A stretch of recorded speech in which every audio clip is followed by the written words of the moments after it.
another episode of Life in the Rowboat. Well, last time I shared with you about who is your coxswain, and I just wanted to share another insight that's connected with that. It's amazing how now when I read the scriptures, I notice how often Jesus and his disciples were in a boat.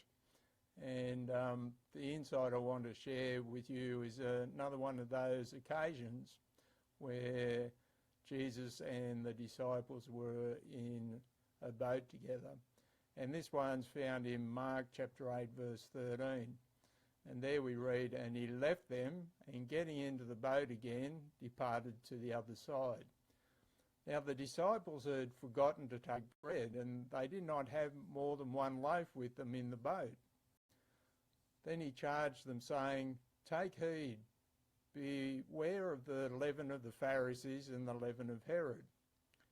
And they reasoned among themselves, saying, "It is because we have no bread."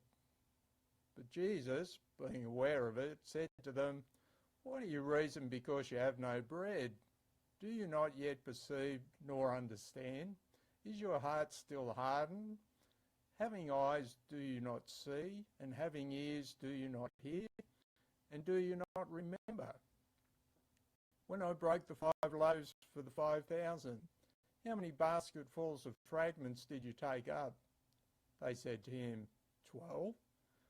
"Also, when I broke the 7 for the 4,000, how many large baskets full of fragments did you take up?"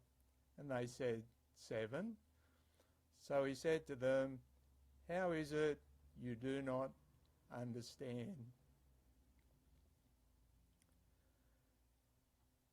Now I want to look at this from a different perspective, and to look at it in terms of Yeshua making a point to the disciples about who he is as the coxswain.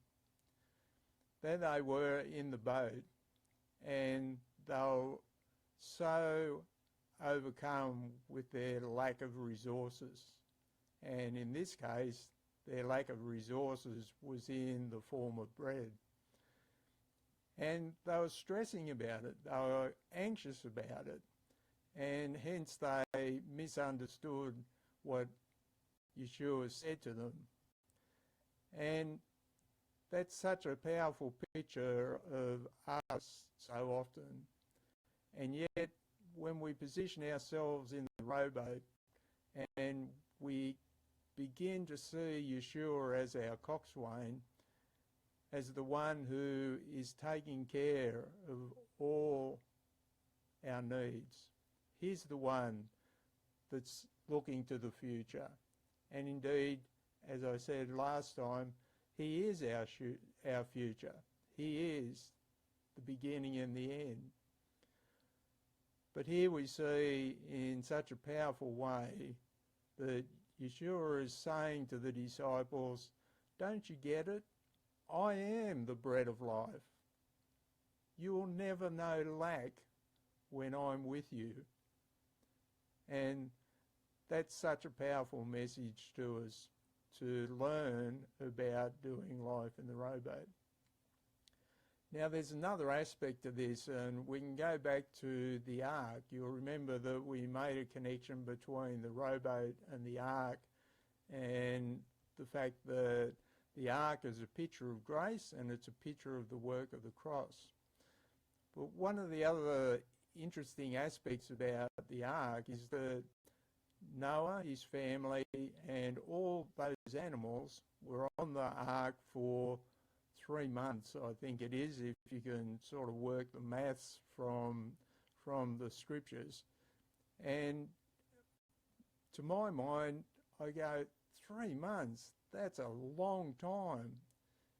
Just consider how much food you would need to feed an elephant for 3 months, let alone anything else. And it becomes quite overwhelming for our minds to try and grasp what actually occurred during those 3 months. How did all the animals, and Noah and his family survived those 3 months. Well, I believe that something supernatural was going on, and it ties in with what I've just shared. It's this awareness that within God's grace, within the rowboat, within the work of the cross, which the ark was a picture of, we are fully resourced. There's a supernatural provision for all that we need. Well, I hope that's encouraging for you. And again, please take a moment, visit my website, www.richardeagle.com, and I look forward to seeing you next time on the next episode of Life in the Rowboat.